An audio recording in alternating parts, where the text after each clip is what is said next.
In this video we are going to develop the Nōtan vector we made last time by adding colour, a paper texture and shadows to make it look 3D. In Photo P, click File and Open and you should have both a PSD and JPEG version of your file.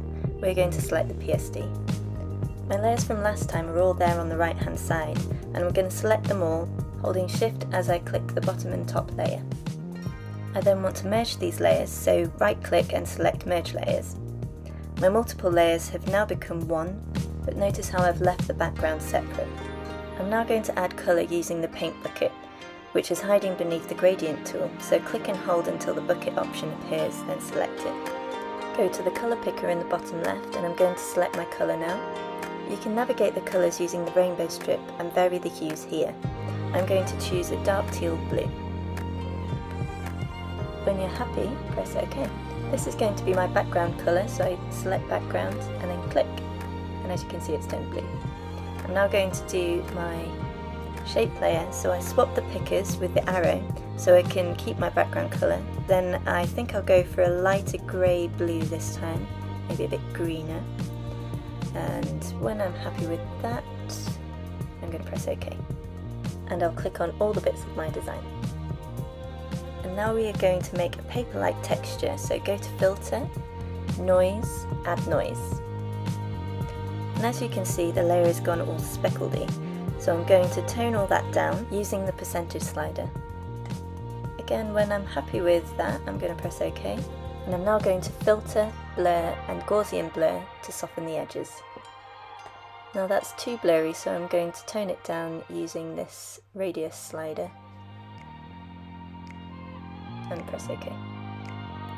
And I'm going to do the same thing with the background, so I select it, I go to Filter, Noise, Add Noise, and then change the amount.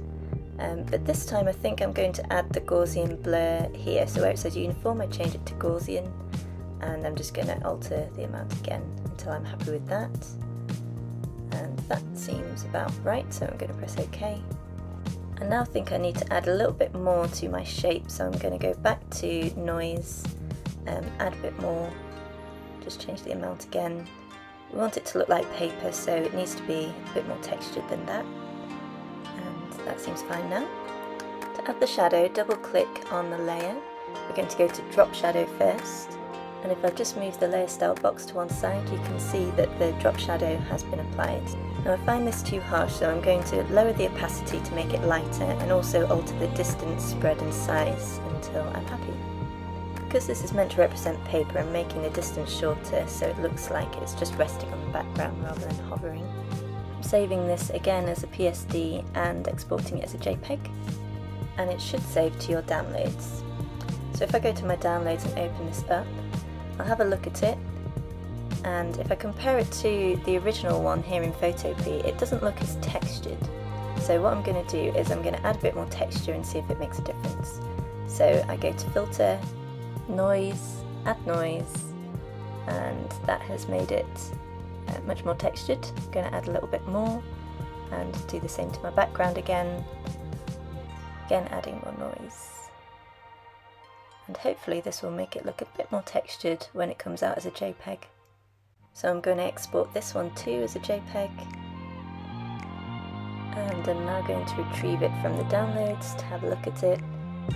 And compared to the original again, it's not as textured, but it looks a bit more textured than last time I think, so let's just check. Yes, it is a bit more textured, but I think I prefer the first one because it is a bit brighter and stands out from the background more. Let's now swap the drop shadow with an inner shadow. So I'm going to deselect the drop shadow, select the inner shadow, and I'm tweaking these settings to make it look like I've cut the design out of the darker paper rather than the lighter paper. And I think this looks pretty good, but I'm just going to alter the opacity a bit more, make it a bit darker, and that looks 3D to me. So I'm now going to go and save this again. I'm going to export it as a JPEG, and you should also save it as a PSD. And here it is up close. You can see it looks like it's 3D and it also looks like paper. So here are my outcomes, one with the drop shadow to make it look like the light paper was cut out, one with an inner shadow to make it look like the blue paper was cut out, and some further colour experiments to explore more ideas.